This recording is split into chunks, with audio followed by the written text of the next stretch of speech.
आमची प्रतिनिधी रेवती सध्या आपल्या सोबत आहे। तर रेवती, नेमकी सध्या पुण्यातली स्थिती आपण बघतोय, धुवाधार पाऊस ठिकठिकाणी झालेला आहे, अनेक सोसायट्यांमध्ये पाणी शिरलेलं पाहायला मिळतंय। काय स्वरूपाच्या उपाययोजना केल्या जात आहेत आणि येत्या 3 तासात आणखी मुसळधार पावसाचा अंदाजही वर्तवलाय?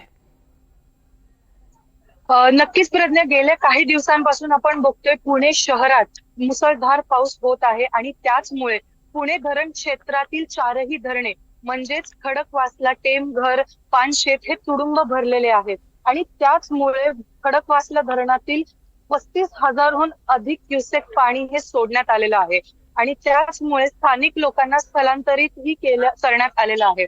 असं कळत आहे की 9 वाजता पुण्याचे जिल्हाधिकारी सुहास दिवसे ह्याची पाहणी सुद्धा करण्यासाठी येणार आहेत। या पाण्याचा विसर्ग वाढूही शकतो पावसाचा अंदाजा बघून। हवामान खात्याने आज पुणे शहरात रेड अलर्टही जाहीर केलेला आहे आणि त्यामुळे कामाशिवाय बाहेर पडू नये असं देखील हवामान खात्याचा इशारा आहे। नक्कीच रेवती, आपण अनेक ठिकाणी अनेक सोसायट्यांमध्ये पाणी साचलेलं पाहतोय। जवळपास 5 ते 6 फूट पाणी आहे असं सांगितलं जातंय। हे नेमके कोणकोणते परिसर आहेत तेही सांगाल?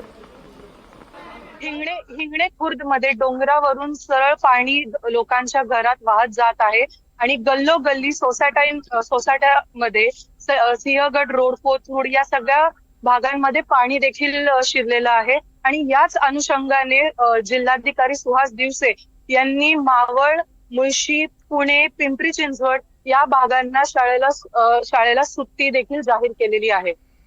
अगदी रेवती, सध्या तू कुठे उभी आहेस आणि तुझ्या आजूबाजूचा जो परिसर आहे त्याबद्दल थोडी माहिती देशील? कशा पद्धतीने पाणी नदीचं वाढत चाललेलं आहे?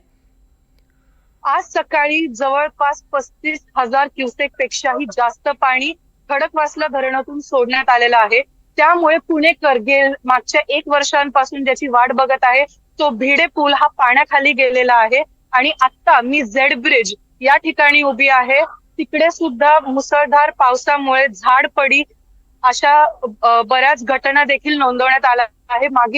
मागील 24 तासांमध्ये पुणे अग्निशमन दलाकडे 38 पाणी झाडपडीच्या तक्रारी नोंदवण्यात देखील आलेल्या आहे आणि 3 जणांचा मृत्यू इलेक्ट्रिक शॉक लागून सुद्धा झालेला आहे डेक्कन परिसरात।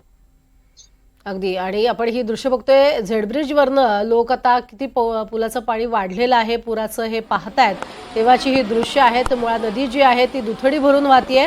फार क्वचित असं चित्र पाहायला मिळत असतं पुण्यामध्ये आणि खडकवासला धरणात ज्यावेळेला पाण्याचा विसर्ग होतो तेव्हाच अशा पद्धतीचं चित्र पाहायला मिळतं आणि भिडे पूलही याच दरम्यान पाण्याखाली जातो।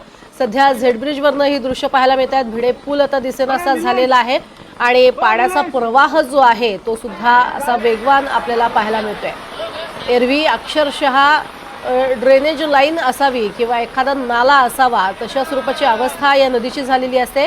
मात्र पावसाळ्यात तिला थोडंसं जिवंत रूप येतं आणि खडकवासल्यातनं सोडलेल्या पाण्याचा परिणाम म्हणून ही नदी प्रवाहित होते आणि नदीचं स्वरूप तिला पाहायला मिळतं।